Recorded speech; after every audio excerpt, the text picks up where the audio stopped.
Welcome to Olympian Cares, giving the best in water testing and analysis. Today we're looking at Slive, East Shore.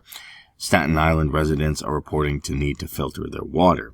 They're saying that the water is safe, but residents are saying that it's not. So taking a look in East Shore at different residents, John Lafimna, a retired building contractor, is not alone as concerned about the quality of water entering his home from the city's water main, following a June 27 Shores story about his installation of a filtering system in Malone Avenue basement over 15 years ago.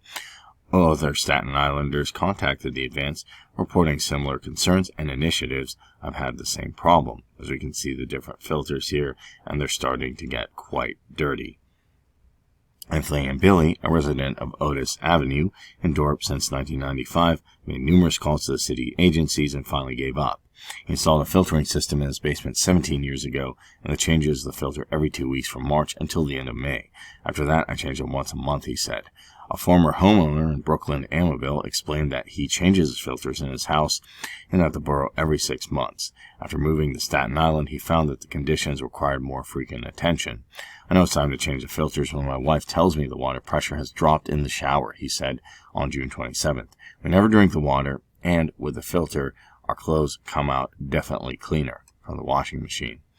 Also, there's some plumbers who are concerned, like Michael Murphy, and he's a plumber who lives on Slider Boulevard in Ocean Breeze. Installed the filters in his home and the house of his father. Harold, a resident of Lacona Avenue for 41 years, Murphy decided to take action after he noticed sediment in the customer's hot water heaters.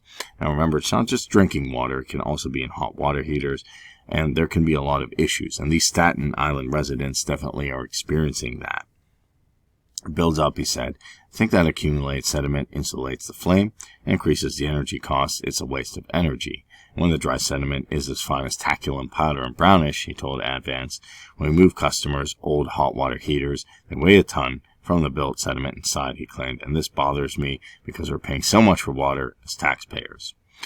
And there's also individuals like Maria Shivik, who lives in a townhouse on Andrews Avenue in South Beach, built in 2006, contacted the Advance with complaints about a heavy smell of chlorine in her tap water and the brown sediment in her bathroom. Especially if we leave the house for a weekend, we never use tap water for drinking, so she can't even drink her own tap water. Dorothy Palmieri has the same issue. Mary Ellen Probansky, her water is so horrible that it clogs the screens in her faucets, especially in her bathroom. Long black strings of goop come out of her bathtub when the filter is needed changing. And there's also Glenn, who's a licensed plumber, installing a filtering system for his mother. These filters are expensive, and my mom's elderly, so she's afraid that the water is affecting her health.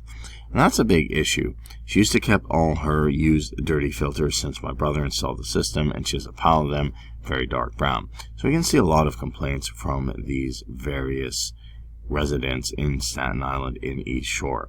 So is the water safe to drink? It looks like it has significant problems. And since there's a lot of residents complaining, who knows what contaminants might be in the water? While home tests are a great way to start, it's always a good idea to have your water professionally analyzed and tested.